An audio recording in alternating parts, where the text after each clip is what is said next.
Cheque bounce মামলায় বড় ধাক্কা খেলেন অভিনেতা রাজপাল যাদব। দিল্লি হাইকোর্ট একাধিক চেক বাউন্স মামলায় তার দোষ প্রমাণিত হওয়ায় রায় বহাল রেখে ৩ মাসের কারাদণ্ড দিয়েছেন।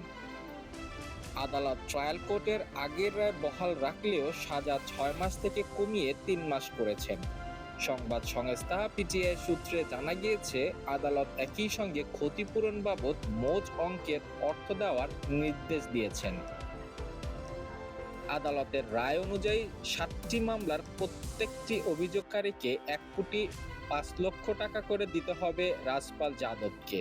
পাশাপাশি প্রতিটি মামলায় অভিযোগকারীকে আরও ১,৪,০০,০০০ টাকা এবং রাজ্যকে ২৫,০০০ টাকা দেওয়ার নির্দেশ দেওয়া হয়েছে।